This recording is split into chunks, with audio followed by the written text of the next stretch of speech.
Les triplés de 8 ans ne savaient pas qu'elles avaient un père jusqu'à ce qu'elles le rencontrent sur la tombe de leur mère. Avant de commencer l'histoire, n'oubliez pas de laisser un like et de vous abonner à la chaîne pour voir plus d'histoires comme celle-ci.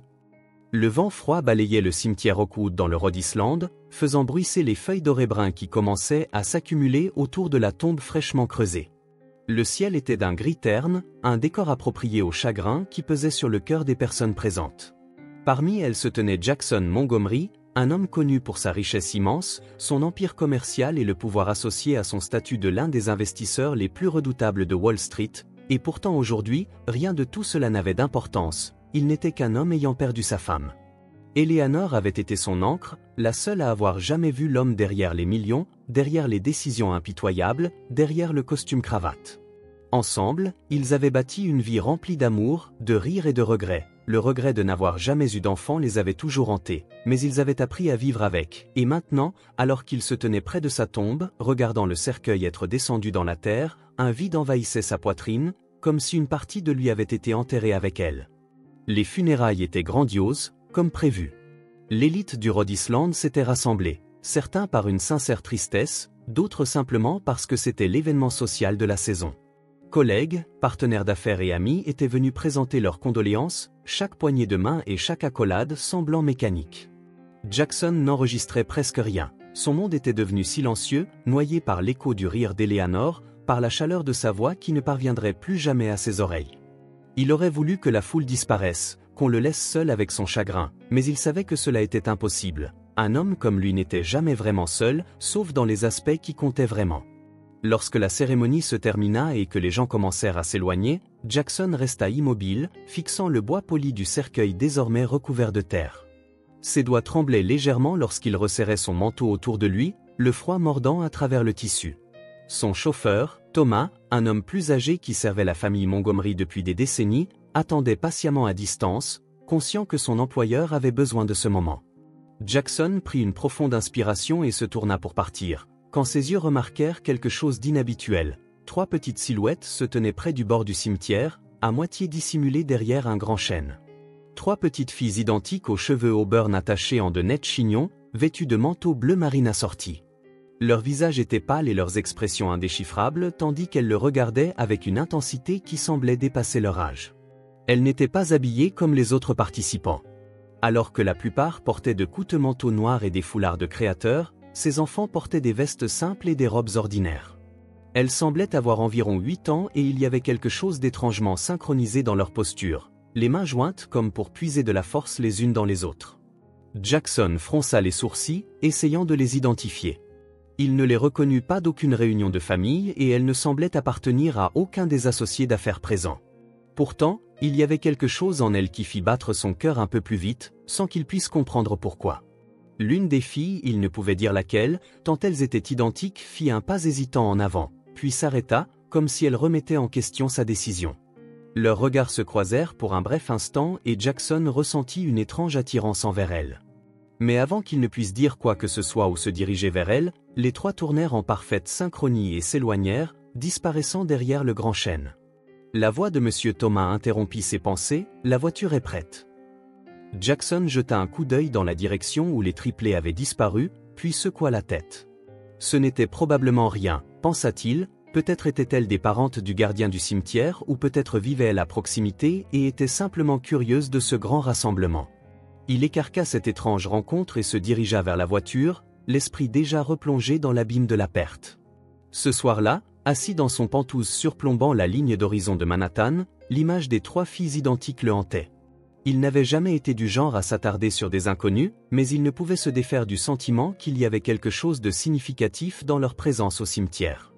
Il se versa un verre de whisky, le liquide ambré tourbillonnant sous la lumière tamisée de son bureau, et ses yeux se posèrent sur une photographie encadrée d'Eleanor sur son bureau. « Tu me manques » murmura-t-il, la voix se brisant légèrement. Eleanor avait toujours été celle qui voyait le sens des choses, qui croyait que tout arrivait pour une raison. Si elle était là, elle lui aurait dit de ne pas ignorer son instinct à propos des filles. Il soupira et prit une gorgée de son verre, se convainquant que ce n'était que le chagrin qui jouait des tours à son esprit, mais au fond de lui, il savait que ce ne serait pas la dernière fois qu'il les verrait. Jackson Montgomery n'avait jamais été un homme à s'attarder sur le passé ou à s'obséder pour des instants insignifiants, mais pour une raison inconnue, il ne pouvait se défaire de l'image de ses 3 petites filles identiques. Cette nuit-là, le sommeil lui refusa, il resta éveillé dans son penthouse manhattanien, fixant le plafond et écoutant le bourdonnement lointain de la ville. Chaque fois qu'il fermait les yeux, il les voyait de nouveau, debout près du chêne, les visages pâles, les mouvements synchronisés, le regardant avec une intensité presque familière. Dans son deuil, il se persuadait qu'il réfléchissait trop. Les funérailles avaient été émotionnellement épuisantes et peut-être avait-il simplement imaginé la signification du moment. Le chagrin peut jouer de vilains tours à l'esprit. Le lendemain après-midi, Jackson se retrouva dans son bureau, au 54 étage de Montgomery Investment, fixant d'un air absent des rapports trimestriels. Son assistante avait organisé des réunions consécutives, mais il n'y prêtait guère attention, son esprit étant ailleurs, fixé sur ses 3 mystérieuses filles. Toute sa vie, il avait pris des décisions calculées, résolu des problèmes et prédit des tendances du marché avec précision, mais il ne pouvait se défaire de l'impression que ceci était quelque chose d'important, quelque chose qu'il devait comprendre. Frustré, il prit son téléphone et appela Thomas. « J'ai besoin que tu fasses quelque chose pour moi », dit-il dès que son chauffeur répondit. « Te souviens-tu de ces 3 petites filles au cimetière hier, celles qui se tenaient près du chêne ?»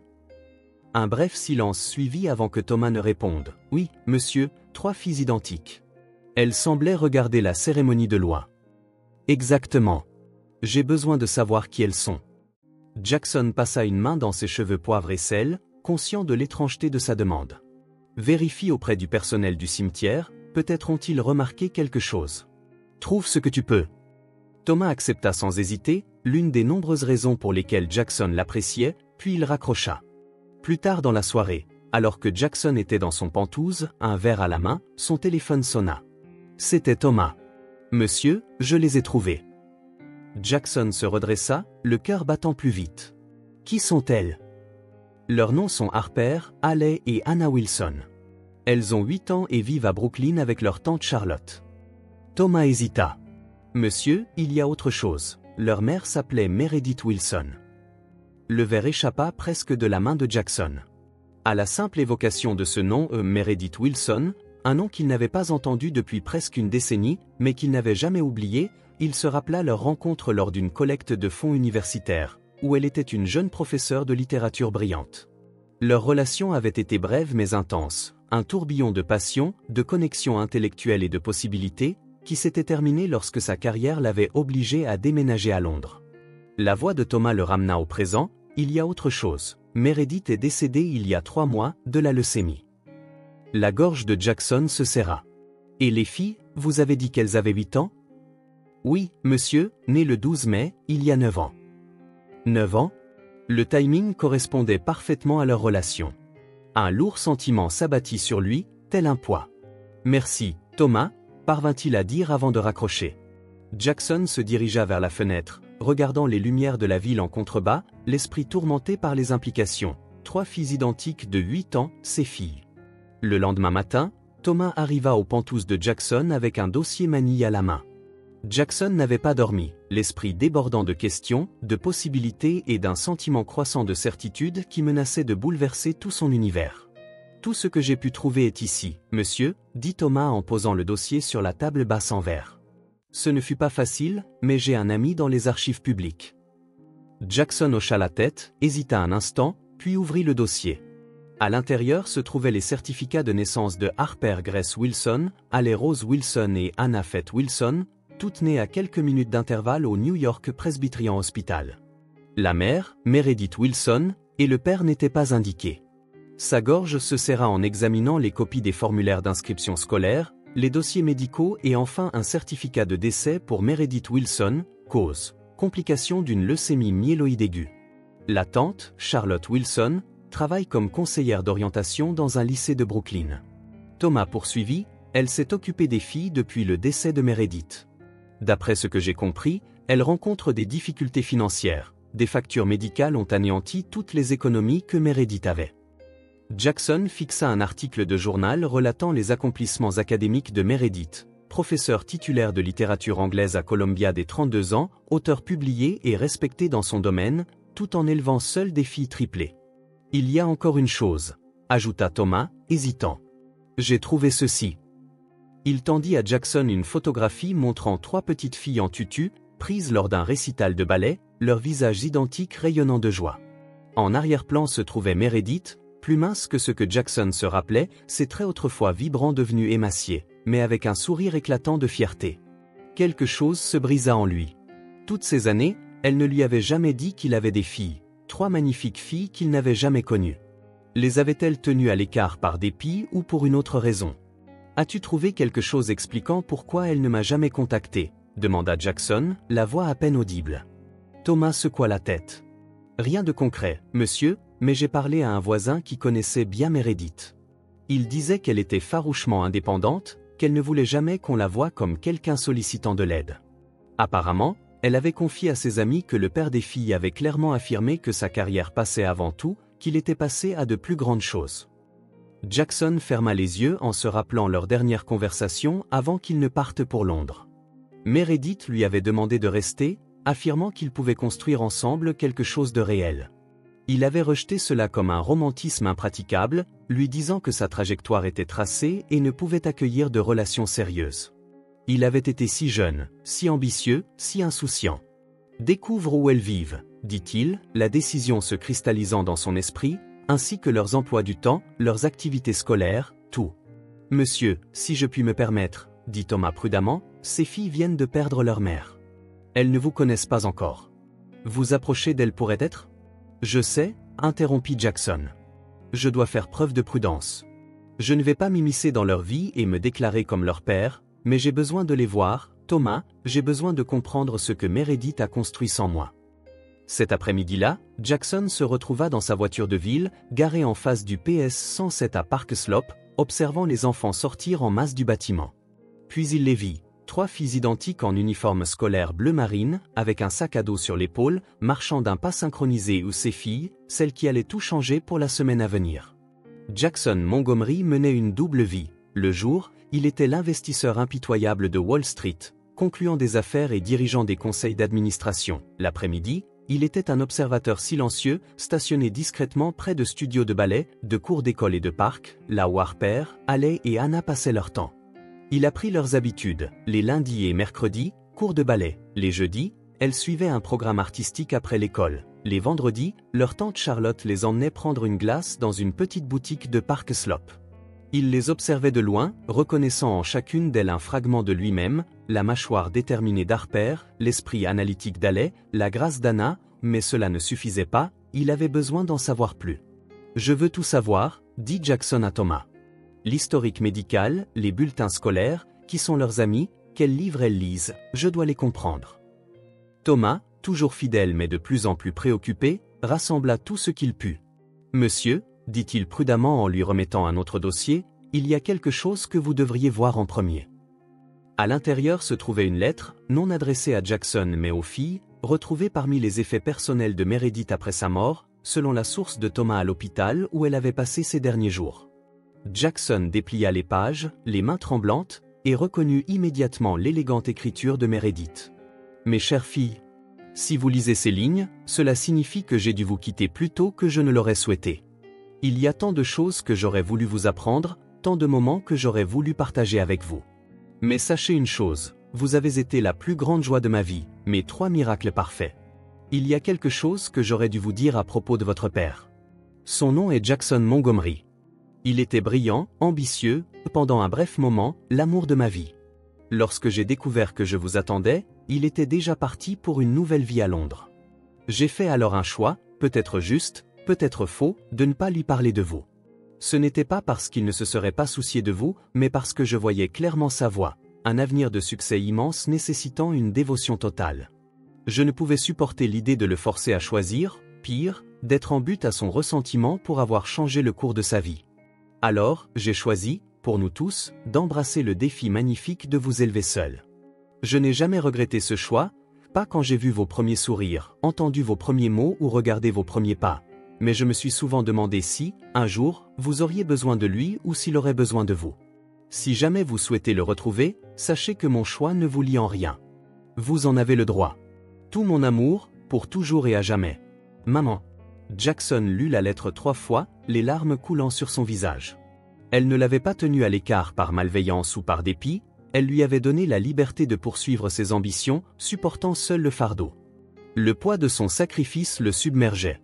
Elle n'a même jamais essayé de me contacter, murmura-t-il plus pour lui-même que pour Thomas. Selon sa sœur Charlotte, elle avait failli le faire une fois, expliqua Thomas doucement, lorsque les filles avaient environ 3 ans. Meredith traversait alors des difficultés financières, elle vous a cherché, a découvert que vous aviez épousé Eleanor et sembliez bâtir la vie même qu'elle avait imaginée pour vous, alors elle a décidé de vous laisser tel que vous étiez. Jackson ferma les yeux en imaginant Meredith, seule avec 3 tout-petits, travaillant sans relâche pour les soutenir, sans jamais demander d'aide, tandis que lui et Eleanor possédiez tout, sauf les enfants qu'ils désiraient ardemment.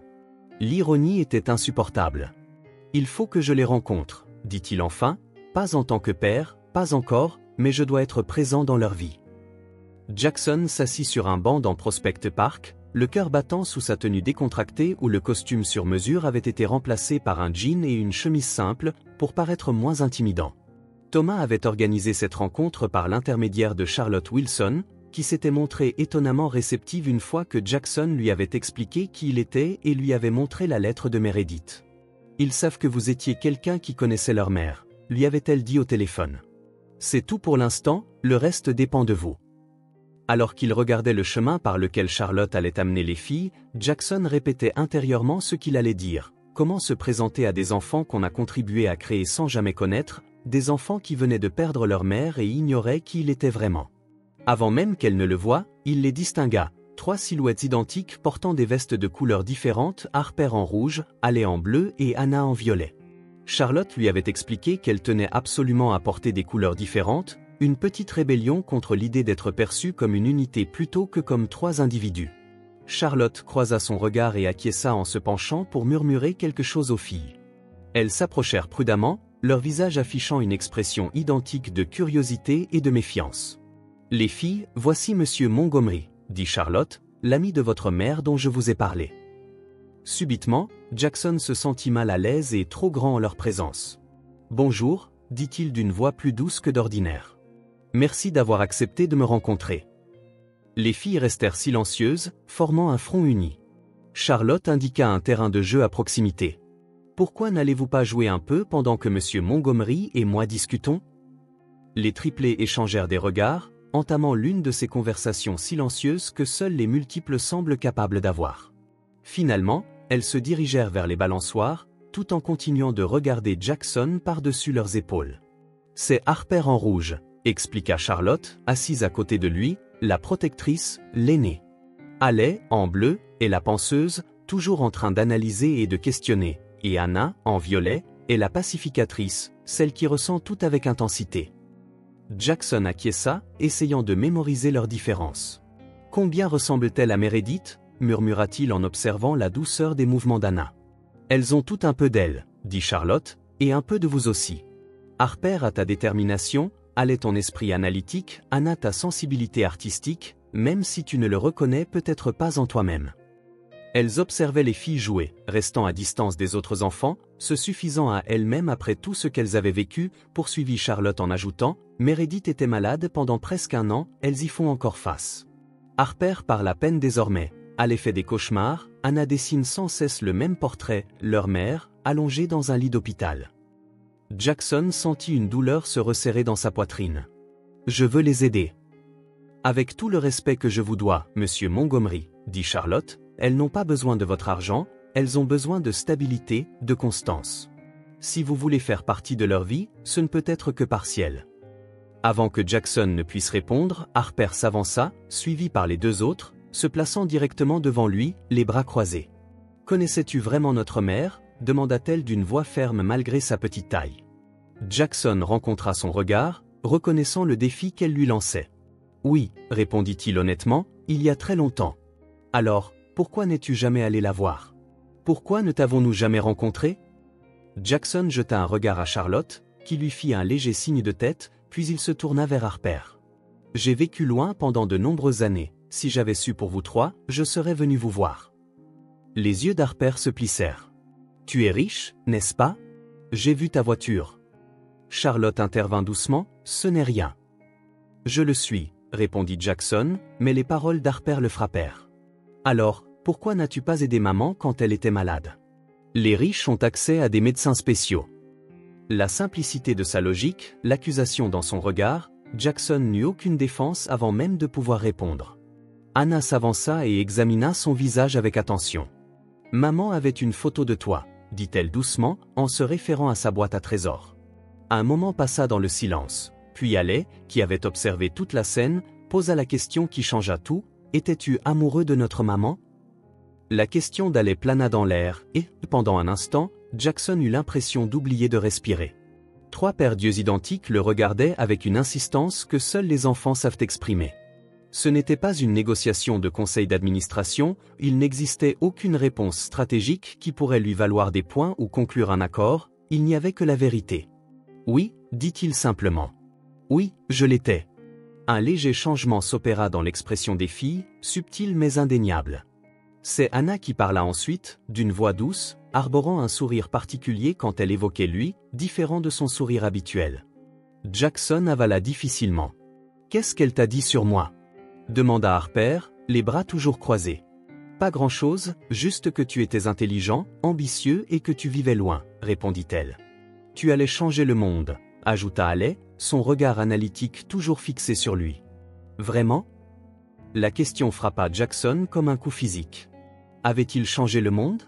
Il avait fait des milliards, contrôlé des marchés, transformé des skillings par ses investissements, mais en se retrouvant face à ses trois petites filles, ses réalisations lui semblaient terriblement creuses. « J'ai essayé, » répondit-il honnêtement, « mais je ne suis pas sûr d'avoir réussi dans ce qui compte vraiment. » Charlotte se leva, posant une main sur l'épaule d'Harper.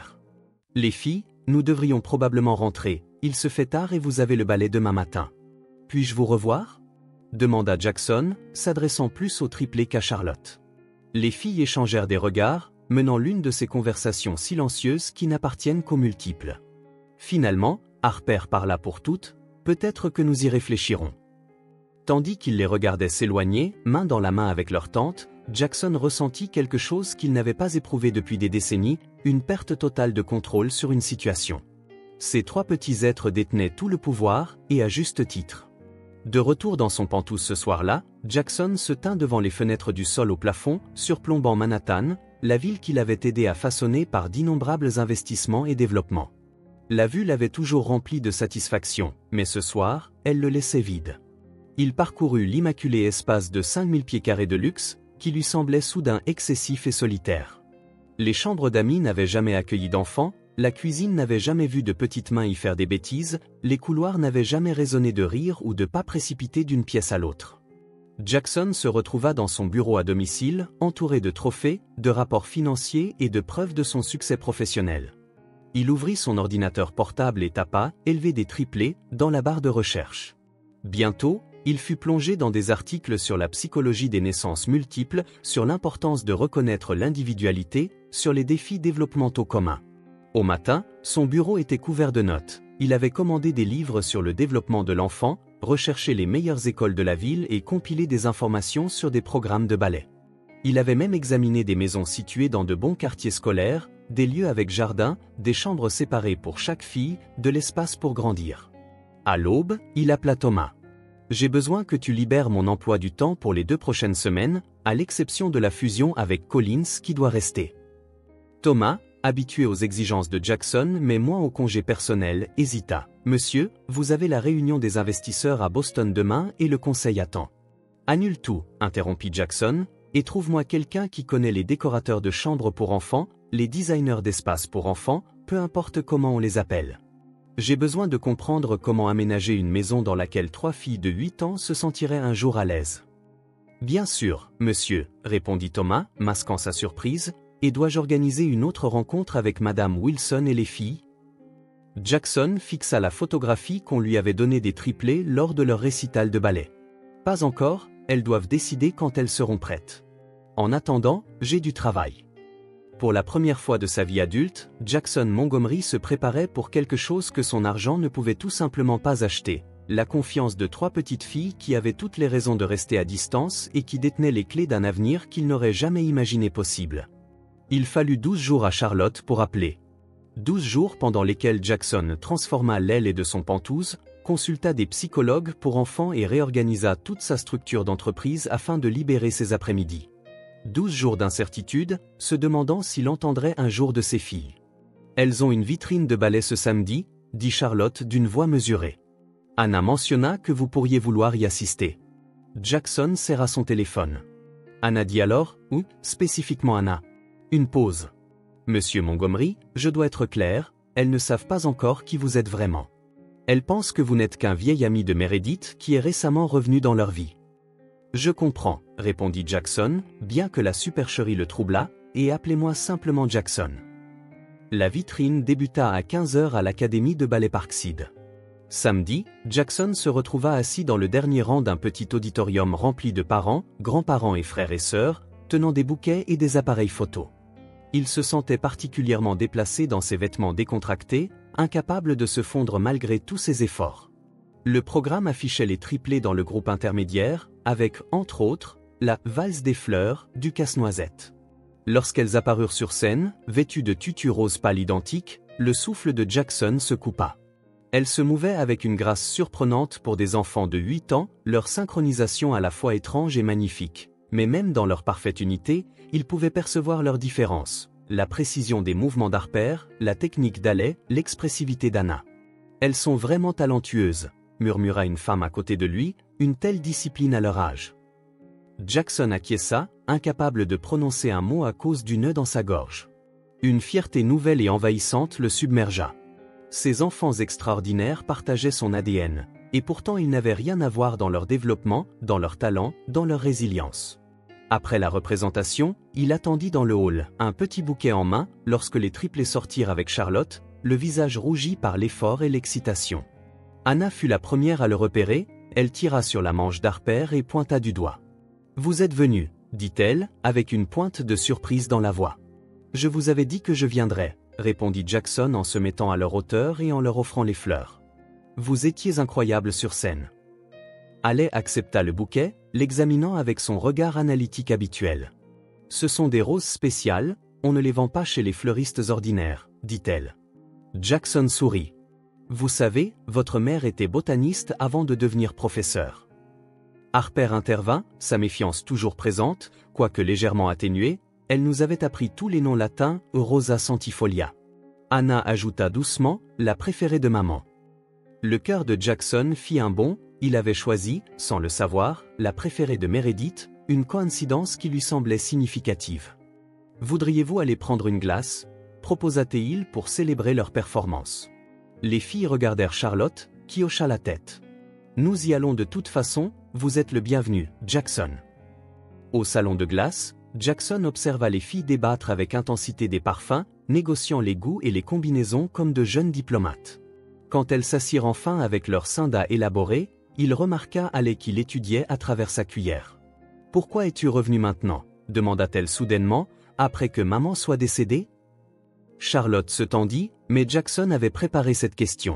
« Je n'ai appris le décès de votre mère que récemment, » dit-il sincèrement. « Quand je l'ai su, j'ai voulu vous rencontrer, » ajouta-t-il en choisissant soigneusement ses mots, « parce que votre mère était très spéciale pour moi et je pensais peut-être pouvoir devenir un ami pour vous trois aussi. »« Nous avons déjà des amis, » dit platement Harper.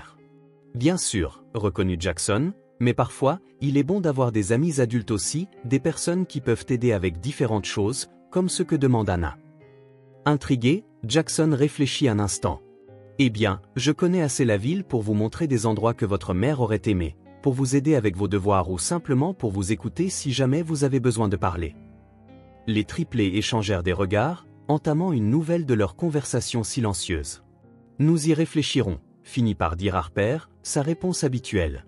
Mais alors qu'elle s'éloignait, Anna glissa sa petite main dans celle de Jackson, l'espace d'un instant. « Merci pour les fleurs, » murmura-t-elle, « et pour être venue nous voir danser. » Ce fut un geste minuscule, mais pour Jackson, il avait une importance monumentale, le premier pont fragile entre eux. « Es-tu sûr que c'est une bonne idée ?» demanda Thomas, en jetant un regard sur le modeste immeuble en brownstone de Park Slope. Jackson ajusta le col de sa chemise, étrangement nerveux. « Charlotte m'a invité, » dit-il, « elle a dit que les filles veulent me montrer quelque chose. » Cela faisait 3 semaines depuis la vitrine de ballet. Pendant ce temps, Jackson avait assisté à une autre représentation, était allé 2 fois prendre des glaces avec elle et avait même regardé un film pour enfants sur des animaux parlants qu'il avait trouvé étonnamment captivant. Chaque interaction avait été brève, soigneusement supervisée par Charlotte, et s'arrêtait avant que ne puisse se faire un véritable rapprochement. Mais cette invitation à leur domicile semblait être une étape significative. Charlotte ouvrit la porte avant qu'il ne puisse frapper, le saluant d'un sourire poli qui n'atteignait pas tout à fait ses yeux. « Elles sont excitées », dit-elle doucement, ce qui est nouveau, mais rappelez-vous qu'elles restent fragiles. L'appartement était petit mais chaleureux, des murs ornés d'œuvres d'art d'enfant, des étagères débordant de livres bien aimés et de photographies partout, tant de photographies de Meredith avec les filles, bébés, tout petits, à la plage, dans la neige, soufflant les bougies d'anniversaire, un véritable documentaire d'une vie qu'il avait totalement manqué. « Monsieur Montgomery » dit Anna en le reconnaissant. Anna fut la première à le repérer, se précipitant apparemment depuis la cuisine, le visage maculé de farine, les yeux brillants. « Nous faisons les cookies de maman, venez voir. » Il la suivit dans une minuscule cuisine où Harper et Haley mesuraient soigneusement les ingrédients. 3 marchepieds identiques leur permettaient d'atteindre le comptoir, et 3 tabliers assortis protégeaient leurs vêtements. « Anna, lave-toi encore les mains » ordonna Harper d'une voix autoritaire, en jetant un regard à Jackson. « Ce sont les recettes spéciales de maman, nous les préparons lors des jours importants. » Jackson hocha la tête, conscient de l'importance d'être inclus dans ce rituel. « Qu'est-ce qui rend aujourd'hui si spécial » demandèrent les triplés en échangeant des regards. « C'est l'anniversaire de maman », expliqua finalement à l'aide d'un ton factuel, malgré l'émotion contenue dans ses mots, « nous cuisinons toujours ensemble. » Anniversaire, la gorge de Jackson se serra. « Je suis honoré que tu m'aies laissé faire partie de tout ça, dit-il. » Honnêtement, pendant l'heure qui suivit, il les observa travailler avec une coordination surprenante, chaque fille s'occupant de tâches différentes. Anna mélangeait, Haley mesurait, Harper supervisait l'opération, et Charlotte surveillait depuis l'embrasure de la porte, son expression s'adoucissant en voyant l'étonnement sincère de Jackson face aux capacités des filles. « Après les cookies, nous voulons vous montrer notre chambre », annonça Anna une fois que la première fournée fut au four. Leur chambre était petite pour 3 filles en pleine croissance, 3 lits étroits disposés comme les rayons d'une roue, chacun avec une literie distinctive reflétant leur personnalité.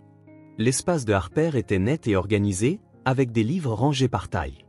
Le coin de Haley abritait un petit télescope et une collection de cailloux, tandis que l'espace de Anna débordait de peluches et de carnets de croquis. « Maman nous a laissé décorer chacune notre propre section », expliqua Haley en pointant les murs, divisés en 3 schémas de couleurs distincts.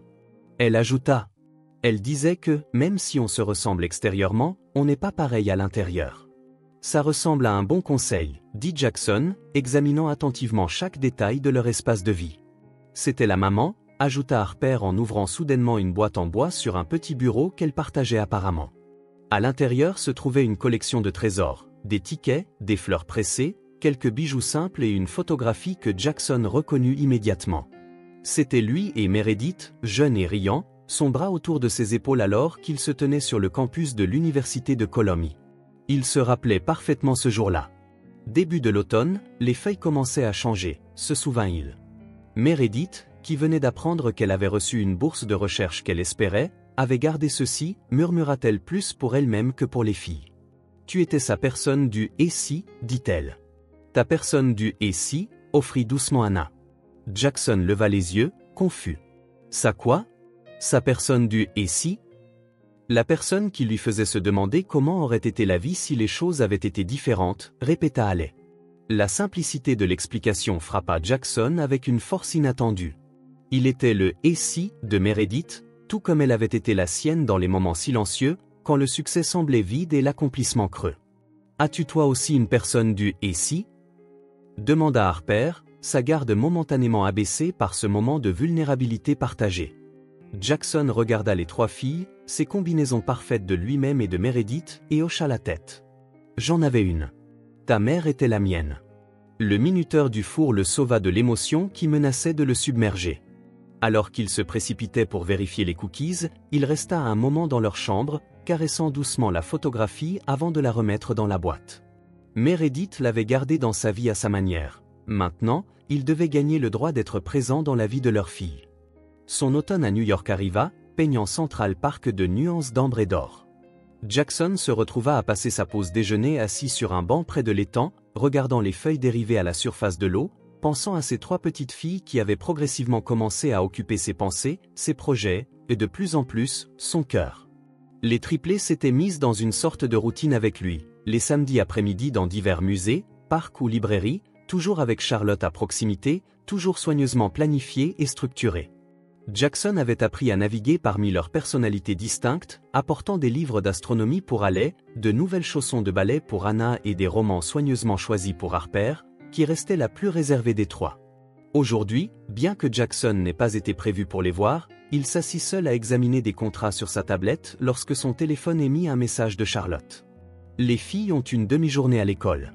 Elles se demandent si tu serais libre cet après-midi pour quelque chose qu'elles veulent te demander.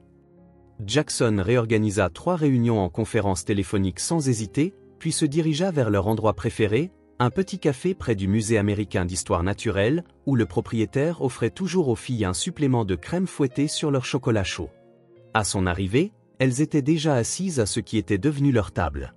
Harper lisait, Haley expliquait quelque chose avec de grands gestes, et Anna esquissait dans son carnet toujours présent.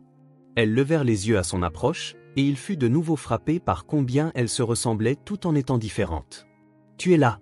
s'exclama Anna, la plus affectueuse des 3. « Bien sûr », répondit Jackson en s'installant dans la chaise vide. Charlotte intervint. « Tu voulais me demander quelque chose ?» Les triplés échangèrent des regards, leur communication silencieuse en action.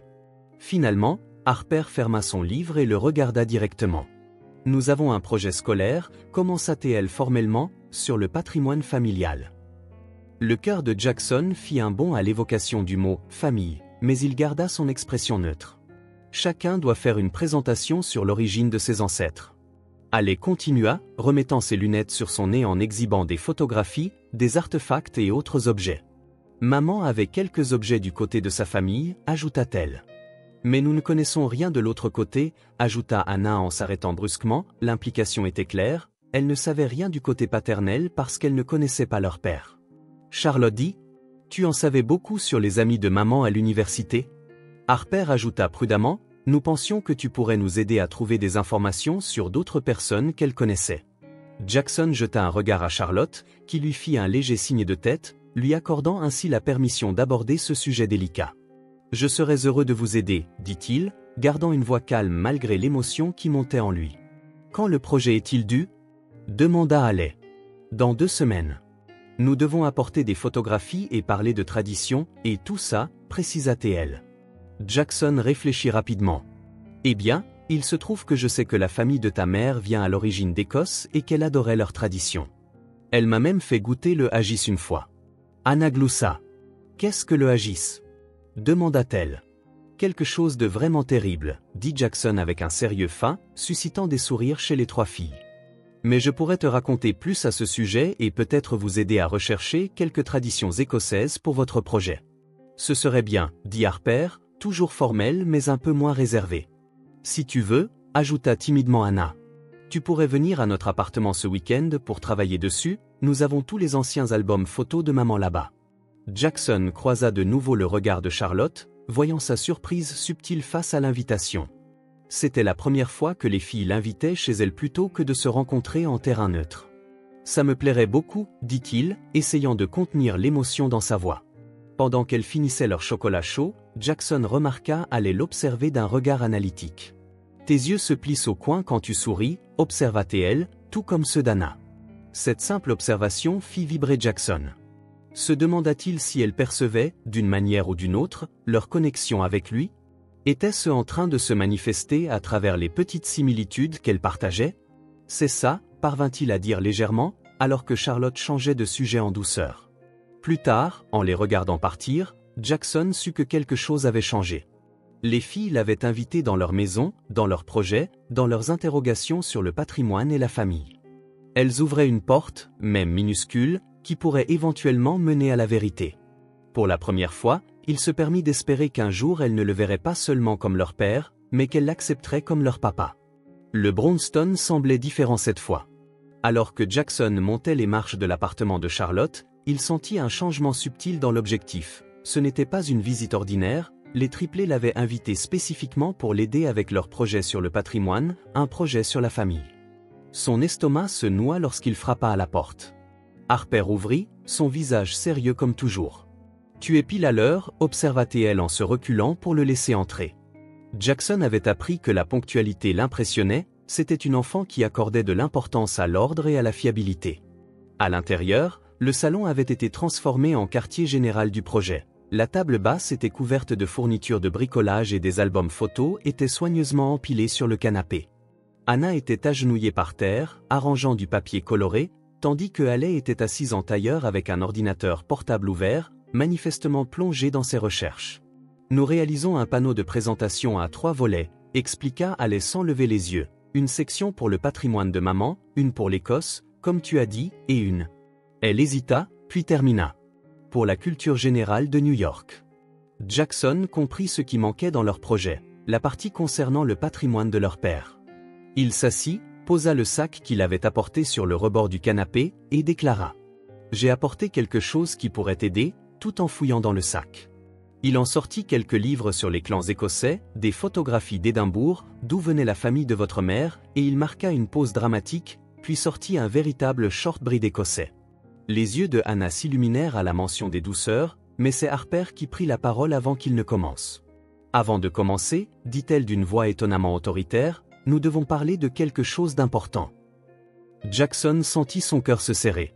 Naturellement, les triplés échangèrent des regards, et Charlotte, qui avait observé depuis l'embrasure de la porte de la cuisine, vint s'asseoir à proximité, assez près pour soutenir les filles tout en leur laissant l'espace pour s'exprimer. « Nous avons une réunion de famille, » poursuivit Harper, clairement la porte-parole désignée, « à propos de toi, à propos de moi. » Jackson garda un ton léger malgré son cœur battant la chamade. « Oui, » confirma Haley, « nous avons parlé de pourquoi tu passes du temps avec nous et ce que cela signifie. » Anna acquiesça avec ferveur. « Et nous avons établi quelques règles. » Jackson cligna des yeux, surpris par leur franchise. « Je vois. Puis-je entendre ces règles ?» demanda-t-il. Harper sortit un morceau de papier plié de sa poche et l'ouvrit soigneusement. « Règle numéro 1, tu peux être notre ami, mais tu ne peux pas essayer de remplacer maman. »« Je ne tenterai jamais de faire cela, » dit doucement Jackson. « Ta mère était irremplaçable. » Harper hocha la tête, satisfaite, et continua. « Règle numéro 2. Quand tu dis que tu feras quelque chose, tu dois le faire, sans jamais rompre ta promesse. »« Absolument, » acquiesça Jackson. « Règle numéro 3, intervint Haley, pas de tentative d'acheter notre amitié avec des présents coûteux. » Anna voulut ajouter. « Sauf pour les anniversaires. » Mais elles avaient voté et décidé. Aucune exception. Règle numéro 4, ajouta doucement Anna. « Tu dois être honnête avec nous. » La pièce se tut. Jackson sentit les yeux de Charlotte peser sur lui, le poids de l'instant toujours présent. Il promit intérieurement, conscient de l'ironie du serment. Ici, il s'engageait à être honnête tout en cachant la vérité la plus fondamentale. Règle numéro 5, conclut Harper. Si nous décidons que nous ne voulons plus te voir, tu dois respecter cela. Cette dernière règle frappa Jackson comme un coup physique. La possibilité que ces 3 petites filles décident simplement de l'exclure de leur vie à nouveau était presque insupportable à envisager, mais il comprenait leur besoin de contrôle, de limite, dans un monde où tant leur avait déjà été enlevé. « J'accepte toutes vos règles, » déclara-t-il solennellement. « Merci d'être si clair sur ce dont vous avez besoin, » dit-il. L'attitude de Harper se détendit légèrement, elle plia le papier et le remit dans sa poche. « D'accord, alors nous pouvons commencer le projet. » Pendant les 2 heures suivantes, ils travaillèrent ensemble à assembler leur présentation. Jackson prit soin de raconter des anecdotes sur les jours d'université de Meredith, sur les traditions écossaises, mais sans jamais trop aborder la question de la paternité. Lorsqu'Anna découvrit finalement le shortbread et insista pour faire une pause cookies, l'atmosphère s'allégea considérablement. Tandis que Jackson aidait Haley à rechercher les tartans des clans, elle demanda soudainement. « Savais-tu que c'est notre père ?» Il faillit laisser tomber le livre qu'il tenait. « Pourquoi demandes-tu » demanda-t-elle en haussant les épaules, les yeux toujours rivés sur l'écran de son ordinateur portable. « Juste par curiosité, maman n'en parlait pas beaucoup avant, » dit-elle. Avant que Jackson ne puisse formuler une réponse, Charlotte intervint avec aisance. « Les filles, pourquoi ne montrez-vous pas à Monsieur Montgomery les photos que vous avez choisies pour la section sur l'Écosse ?» Le moment passa, mais en rentrant chez lui plus tard, la question de Haley résonna dans son esprit. Les filles étaient intelligentes et observatrices. Combien de temps avant qu'elles ne commencent à faire les liens et, lorsqu'elles le feront, pardonneront-elles la tromperie nécessaire? Et le zoo de Central Park? Suggéra Jackson en regardant les triplés, qui finissaient leur sandwich. C'était un samedi après-midi, l'air vif de novembre filtrait à travers les fenêtres du café, et leur sortie habituelle du week-end devenait une routine confortable. Nous y sommes déjà allés 5 fois, maman nous y emmenait chaque printemps, au musée d'histoire naturelle, déclara Harper. Il essaya encore. Et y aller aussi? Nous y avons été également, dit Haley en ajustant ses lunettes. Nous avons vu tous les dinosaures 2 fois, ajouta-t-elle. Jackson hocha la tête, réalisant qu'il devait proposer quelque chose de nouveau, quelque chose qui ne chevauchait pas leurs souvenirs d'excursion avec Meredith. Il avait fait attention à ne pas remplacer leurs expériences avec elle, mais à en créer de nouvelles qui pourraient coexister avec ses précieux souvenirs. Et le patinage sur glace? Suggéra soudainement Anna, ses yeux s'illuminant. Nous n'avons jamais fait de patinage sur glace, répliqua-t-elle. Jackson sourit. Une patinoire pourrait être amusante, même si nous ne savons pas comment faire, dit Harper immédiatement, sa nature pratique reprenant le dessus. Je pourrais vous apprendre, proposa Jackson. Je patinais quand j'avais votre âge, ajouta-t-il. Les filles échangèrent des regards, une de leurs conversations silencieuses s'engageant, avant que Harper ne dise. D'accord, mais nous ne serons peut-être pas très doués, c'est justement ça qui sera amusant. Jackson la rassura. L'important, c'est d'apprendre quelque chose de nouveau ensemble. 1 heure plus tard, ils se retrouvèrent à la patinoire. Les filles, emmitouflées dans des écharpes et des moufles assortis que Charlotte avait exigées malgré la préférence habituelle des triplés pour des couleurs différentes, patinaient. Jackson avait organisé une leçon privée avec un instructeur professionnel, non pas pour exhiber sa richesse, mais parce qu'il pensait que les filles se sentiraient plus à l'aise dans un environnement moins bondé. Harper s'approcha de la glace avec détermination, Haley avec une analyse minutieuse et Anna avec une appréhension excitée, chacune tomba dans les 5 premières minutes. Anna riait, Haley examinait comment cela s'était passé, et Harper se releva immédiatement pour réessayer. Jackson se déplaçait entre elles, offrant une main rassurante, des instructions de base et des encouragements constants. À la 2e heure, les 3 pouvaient circuler sur la patinoire avec une aide minimale, leur confiance grandissant à chaque tour. « Regarde-moi » appela Anna en lâchant la main de Jackson pour glisser seule. Elle tituba, mais parvint à garder son équilibre, le visage illuminé par la satisfaction. « Moi aussi, je le fais », rejoignit Haley en tentant un petit virage qui faillit se terminer en catastrophe avant que Jackson ne lui attrape le coude. Même Harper semblait prendre plaisir, son expression habituellement sérieuse s'adoucissant en une concentration alors qu'elle perfectionnait sa technique. Au fil de l'après-midi, les filles se fatiguèrent, mais refusaient d'abandonner, déterminées à maîtriser cette nouvelle compétence. Lorsqu'Anna tomba enfin brutalement et que des larmes montèrent à ses yeux malgré ses efforts pour rester courageuse, Jackson s'agenouilla à côté d'elle sur la glace. « Tu sais, dit-il doucement, même les patineurs professionnels tombent. L'important, c'est de se relever. » « Est-ce que ça fait toujours autant mal ?» demanda Anna en reniflant. « Pas toujours, » répondit Jackson honnêtement, « ça devient plus facile et tu deviens plus forte. » Elle étudia son visage, hocha la tête, et le laissa l'aider à se relever. Alors qu'ils se dirigeaient vers l'endroit où Charlotte les attendait avec du chocolat chaud, Anna glissa sa petite main dans celle de Jackson. « C'était amusant, dit-elle simplement, même la partie chute. » Allez acquiesça. La physique du patinage est vraiment intéressante. La lame crée une friction contre la glace qui fait fondre une mince couche sur laquelle on glisse, puis elle regèle immédiatement, expliqua-t-elle. Harper intervint avec un roulement des yeux. Tout n'a pas besoin d'être une leçon de science. En fait, je trouve ça fascinant, dit Jackson en riant. Peut-être pourrions-nous trouver quelques livres sur la science du sport, ajouta-t-il. Les yeux de Haley s'illuminèrent à cette suggestion, et même Harper sembla intéressé alors qu'ils s'asseyaient à boire leur chocolat chaud, les joues rougies par l'effort et le froid. Jackson sentit quelque chose changer. La journée n'avait pas apporté de grandes révélations ni de percées émotionnelles, seulement le simple plaisir d'apprendre quelque chose de nouveau ensemble, de tomber et de se relever, de construire des souvenirs qui appartenaient uniquement à eux 4. Lorsqu'il les déposa chez Charlotte plus tard, Harper le surprit en disant « Samedi prochain, peut-on refaire du patinage ?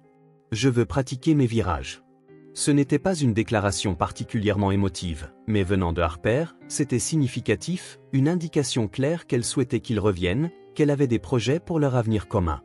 Absolument, dit Jackson, le cœur plus léger qu'il ne l'avait été depuis des années. Samedi prochain, c'est noté. La bijouterie de la 5e avenue était habituée à servir des clients fortunés, mais même semblèrent impressionnés par la demande de Jackson Montgomery, 3 médaillons identiques, conçus sur mesure. Il expliqua au maître bijoutier. Je les veux similaires, mais avec des différences subtiles qui reflètent 3 personnalités distinctes. Le bijoutier hocha la tête en prenant des notes. Et pour les gravures ? Demanda-t-il.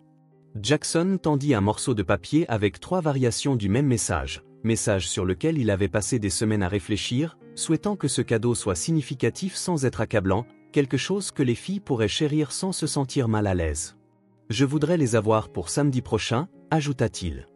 Le travail sur mesure de M. Montgomery à ce niveau exige généralement. Jackson intervint doucement. Le prix n'est pas un problème, c'est important. Le samedi suivant marqua le 9e anniversaire des triplés. Charlotte l'avait invité à la petite célébration dans leur appartement, une autre étape dans sa relation progressivement évolutive avec les filles. Au fil des mois, il s'était installé dans une routine confortable. Les samedis étaient faits pour les sorties, les mardis il se joignait parfois à eux pour dîner, et il assistait occasionnellement aux événements scolaires ou aux spectacles de ballet. Il avait appris à connaître leurs personnalités individuelles, la féroce protectrice de Harper envers ses sœurs et son amour secret pour la poésie, l'esprit brillant de Halley et sa collection de revues scientifiques, le talent artistique de Hannah et sa capacité à percevoir les émotions des autres. Elles n'étaient plus simplement des triplés pour lui, elles étaient 3 petites filles extraordinaires et uniques. La fête d'anniversaire était intime, seulement Charlotte, quelques amis d'école et Jackson. Les filles avaient demandé à ne pas avoir de décorations enfantines, mais Charlotte avait opté pour des ballons bleus et argent sophistiqués et un gâteau en forme d'empilement de livres, combinant l'amour de Harper pour la lecture, l'amour de Halley pour le savoir et l'appréciation de Hannah pour le design artistique. Lorsque le moment fut venu de présenter les cadeaux, Jackson attendit que les autres soient ouverts, de nouvelles chaussures de ballet offertes par Charlotte, des livres d'amis, du matériel artistique et des kits scientifiques, puis il remit à chaque fille une petite boîte élégamment emballée. Ce sont des cadeaux spéciaux, dit-il doucement, quelque chose que je pensais que vous aimeriez avoir. Les triplés ouvrirent leur boîte simultanément, comme elles le faisaient souvent, et découvrirent à l'intérieur un médaillon en argent sterling de forme ovale, avec des variations subtiles. Celui de Harper avait un design légèrement plus angulaire, celui de Halley comportait un petit accent en saphir, et les bords de celui de Hannah étaient délicatement festonnés. « Ils sont magnifiques », murmura Hannah, déjà en train d'ouvrir le sien. À l'intérieur de chaque médaillon se trouvait une petite photographie de Meredith souriante, telle que les filles se souvenaient d'elle avant sa maladie, et sur le revers, une gravure. Dans celui de Harper, « La force de ta mère vit en toi ». Dans celui de Halley, « La sagesse de ta mère vit en toi ». Et dans celui de Hannah, « Le cœur de ta mère vit en toi ». La pièce se tut tandis que chaque fille lisait son message. Jackson retint son souffle, soudain inquiet d'avoir peut-être dépassé les bornes, d'avoir présumé trop, rendant le cadeau trop personnel. C'est Harper qui fut la première à bouger, fermant soigneusement son médaillon et en passant la chaîne autour du cou. Halley fit de même, ajustant la longueur pour que le médaillon soit parfaitement centré, et Hannah leva les yeux vers Jackson, ses yeux brillants de larmes, avant d'en enfiler un également. « Comment savais-tu » demanda-t-elle doucement. « Savais-tu quoi » demanda Jackson. « Que maman nous disait toujours ces choses, » expliqua Harper, d'une voix inhabituellement douce. Elle m'appelait sa force, et moi sa sagesse, ajouta Halley. Et moi son cœur, termina Hannah. Jackson sentit ses propres yeux s'humecter. Je ne savais pas, admis, mais ta mère m'avait dit une fois qu'elle voyait ces qualités en elle-même. Je suppose qu'elle les a transmises à chacune de vous. Charlotte, observant discrètement, lui fit un petit signe d'approbation, bien qu'elle n'ait jamais discuté explicitement de sa véritable relation avec les filles. Jackson soupçonnait qu'elle avait deviné. Ou peut-être que Meredith s'était confiée à sa sœur avant de mourir. Au fur et à mesure que la fête se poursuivait, Jackson remarqua que chaque fille caressait parfois son médaillon, un nouveau geste qui semblait les réconforter. Lorsqu'il fut temps de partir, Hannah le serra fort dans ses bras, comme c'était devenu sa coutume, Halley lui fit son traditionnel high-five avec un sourire sincère, et Harper, toujours réservée mais désormais plus douce, fit quelque chose de nouveau. Elle tendit sa main en signe de remerciement. « Merci d'être venu à notre anniversaire », dit-elle avec la solennité d'une enfant de 9 ans. « Et d'avoir pensé à maman en notre présence », ajouta-t-elle. Jackson serra sa petite main avec sérieux. « Merci de m'avoir inclus dans votre célébration », dit-il. En quittant le brownstone, il remarqua les 3 filles debout à la fenêtre, le regard fixé sur lui, 3 visages identiques aux expressions différentes, chacune portant le médaillon qui les reliait à leur mère, et d'une certaine manière, à lui. L'hiver s'installa sur New York, transformant la ville en un paysage de bâtiments recouverts de neige et de fenêtres embuées. Pour Jackson, la saison changeante apportait de nouveaux rythmes dans sa relation en évolution avec les triplés. Le patinage sur glace du samedi était devenu une tradition, les filles s'améliorant chaque semaine, tandis que les dîners du mardi se transformaient en débats animés sur des livres, des faits scientifiques et des techniques de ballet. Et, parfois, lorsque Charlotte avait besoin d'une soirée pour elle, Jackson intervenait pas exactement en tant que babysitter, comme Harper le soulignait fermement, mais simplement en passant du temps avec eux. Un soir, début décembre, Jackson arriva au Brownstone, un dossier serré sous le bras. Les filles l'accueillirent avec leur style distinct. Anna lui offrit une accolade enthousiaste, Allie lui fit part en détail de son expérience scientifique, et Harper évalua avec soin sa ponctualité. « Qu'est-ce que c'est » demanda Harper en pointant le dossier alors que Jackson accrochait son manteau. « C'est quelque chose que je voulais vous montrer à tous les trois, répondit-il après le dîner. Peut-être que Charlotte avait préparé une lasagne maison, et les quatre retombèrent dans leur routine. Jackson mettait la table, allait calculer le temps précis pour réchauffer les plats, Anna arrangeait les serviettes en formes élaborées, et Harper supervisait l'ensemble avec son clipoar et sa checklist. Pendant le repas, Jackson remarqua combien de choses avaient changé depuis leur première rencontre, il y a 6 mois. Les conversations coulaient naturellement, des blagues intimes se développaient, et sa présence était devenue normale, attendue. Même si les triplés conservaient encore quelques limites, certains sujets restaient tabous, certains souvenirs demeuraient privés, les barrières s'étaient nettement abaissées. Après le dîner, alors que les filles débarrassaient la table et qu'un tableau des tâches était accroché en évidence sur le réfrigérateur, Jackson ouvrit le dossier posé sur la table basse. « J'ai un projet sur lequel j'aimerais avoir votre avis », dit-il d'un ton détendu. Les filles se rassemblèrent autour de lui, curieuses.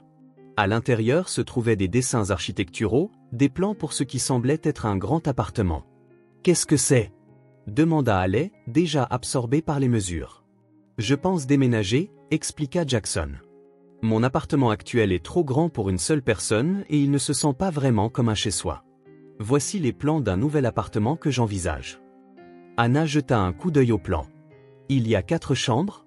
« Oui, » répondit prudemment Jackson, « une chambre principale et 3 autres. J'espérais que vous pourriez m'aider à décider comment ces pièces devraient être aménagées. » Les triplés échangèrent des regards, leur communication silencieuse s'exprimant. « Pourquoi as-tu besoin de 3 chambres supplémentaires » demanda directement Harper, toujours la pragmatique. Jackson prit une profonde inspiration.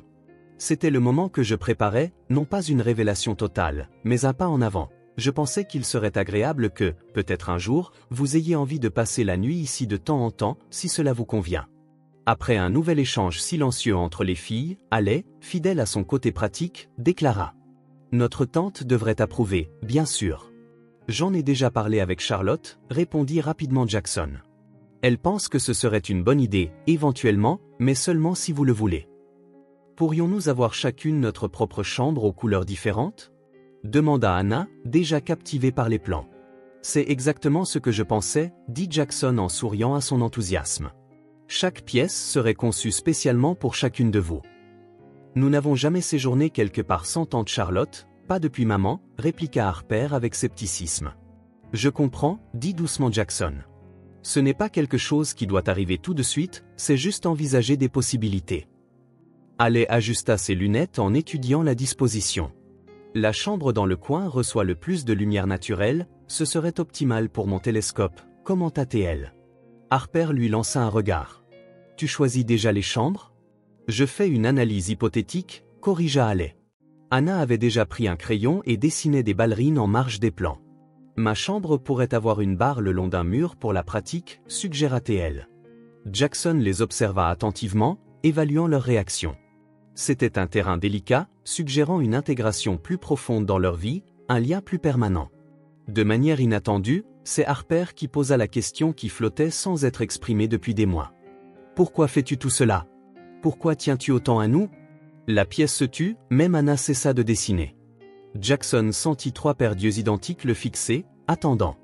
Il choisit ses mots avec soin. « Parce que vous êtes les personnes les plus importantes dans ma vie maintenant, parce que vous me connaître, passer du temps avec vous, a tout changé pour moi. » « Mais pourquoi ?» insista Harper. « Nous ne sommes que des enfants que tu as rencontrés lors d'un enterrement, » répliqua-t-elle. Jackson jeta un regard vers la cuisine où Charlotte était apparue dans l'embrasure, écoutant. Elle lui fit un petit signe, lui donnant la permission d'aborder ce moment comme il le souhaitait. La vérité, dit-il doucement, c'est que j'aimais beaucoup votre mère et que je vois tellement d'elle en chacune de vous.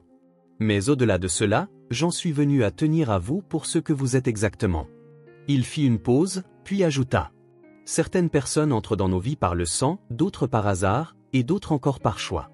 Je choisis d'être dans vos vies, si vous me permettez de continuer. Anna fut la première à se rapprocher, s'asseyant à côté de lui sur le canapé. J'aimerais une chambre violette, dit-elle simplement. Ale acquiesça en notant cela sur les plans.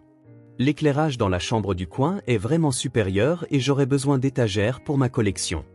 Harper ne réagit pas immédiatement, mais son expression s'adoucit. Je suppose qu'avoir un autre endroit pour séjourner de temps en temps pourrait être acceptable, ajouta-t-elle avec sa franchise caractéristique. Mais j'aurais besoin d'une bibliothèque, une grande, la plus grande possible, précisa-t-elle. Jackson promit, le cœur plus léger qu'il ne l'avait été depuis des années. Plus tard, après que les filles furent couchées et alors que Jackson se préparait à partir, Charlotte l'arrêta à la porte. « Tu t'en sors bien avec elles, dit-elle doucement. Elles te font confiance, mais pas assez pour toute la vérité, répondit-il. Pas encore, ajouta Charlotte. Ce sont des filles intelligentes, elles posent déjà des questions sur les similitudes qu'elles remarquent, surtout Ale. Je crains simplement qu'elle se sente trahie. Charlotte termina pour lui. C'est un risque, mais plus tu tardes, plus ce risque grandit. Jackson hocha la tête, comprenant l'avertissement. Je veux juste m'assurer qu'elle se sente en sécurité d'abord, promit-il. En quittant le Brownstone ce soir-là, il jeta un regard aux fenêtres où les triplés dormaient. 3 petites filles qui avaient transformé tout son univers, 3 filles qui trouvaient peu à peu leur place dans son cœur, tandis qu'il espérait avec soin trouver le sien dans le leur. C'est vraiment grand, murmura Anna, sa voix résonnant légèrement dans l'appartement vide. Les 4 se tenaient au centre du nouveau chez-soi de Jackson, un spacieux appartement sur l'Upper West Side avec de grandes fenêtres donnant sur Central Park. 6 mois de planification, de conception et de construction avaient transformé l'espace exactement comme ils l'avaient imaginé ensemble. « Vous voulez voir vos chambres ?» demanda Jackson, essayant de contenir sa nervosité. Les triplés hochèrent la tête et le suivirent dans un couloir. Il ouvrit 3 portes, révélant 3 espaces conçus de manière unique, celui de Harper, avec des étagères du sol au plafond et un coin lecture près de la fenêtre, celui de Ale, avec un bureau intégré pour ses recherches scientifiques et les fameuses fenêtres d'angle promises, et celui de Anna, avec une barre de balai, des murs violets doux et un chevalet près de la fenêtre. « Ils sont parfaits », souffla Anna en tourbillonnant dans sa chambre, parfaitement dimensionnée. Ale acquiesça, testant déjà la hauteur de son bureau, tandis que Harper effleurait du bout des doigts les tranches des livres. « Tu te souviens de toutes nos demandes » murmura-t-elle. « Oui, répondit Jackson, absolument. Mais il y a encore une chambre que j'aimerais vous montrer, dit-il. Il les mena vers une porte au bout du couloir. À l'intérieur se trouvait un petit bureau orné de 3 photographies encadrées sur le mur, Meredith avec chacune des filles alors qu'elles étaient bébés. Voici la chambre des souvenirs, expliqua-t-il, un lieu où votre mère fera toujours partie de cette maison. Pour une fois, les 3 filles restèrent sans voix. Le matin était clair et vif lorsque Jackson se tenait derrière les triplés au cimetière Greenwood. Presque exactement 1 an s'était écoulé depuis les funérailles d'Eleanor, le jour où il avait aperçu pour la première fois 3 petites filles identiques le regardant derrière un chêne. À présent, elles se tenaient ensemble sur la tombe de Meredith, la pierre polie portant son nom captant la lumière hivernale. Chaque fille tenait une rose blanche. « Maman aimait les roses blanches », expliqua Anna en posant délicatement la sienne contre la pierre. « Elle symbolise les nouveaux départs », ajouta Ale en plaçant la sienne à côté de celle de Anna. Harper fut la dernière à déposer sa fleur en signe de souvenir, conclut-elle doucement. Jackson resta silencieux, leur offrant ce moment. L'année écoulée avait transformé leur vie, son existence luxueuse mais vide était désormais remplie de récitals de ballet, de projets scientifiques et d'histoires du soir. Leur monde de pertes s'étendait peu à peu pour inclure de nouvelles possibilités, de nouveaux liens. Charlotte l'avait aidé à se préparer pour ce jour, sentant que les filles étaient enfin prêtes. Les triplés passaient désormais la nuit dans son appartement de façon régulière depuis des mois, leur chambre devenant véritablement les leurs, remplie de trésors personnels et de souvenirs. Soudain, Harper détourna son regard vers Jackson, son expression se faisant sérieuse. « Nous savons, dit-elle simplement. » Le cœur de Jackson se serra. « Tu sais quoi ? Tu es notre père, clarifia Ale. Nous avons compris, nous avons trouvé les lettres de maman, ajouta Anna. Celle qu'elle ne t'a jamais envoyée. Jackson s'agenouilla, croisant leurs regards. Je voulais te dire que nous le savons aussi, interrompit Harper, puis, après une pause qui sembla éternelle, elle s'avança et prit sa main. Maman serait heureuse que tu sois là, maintenant, papa.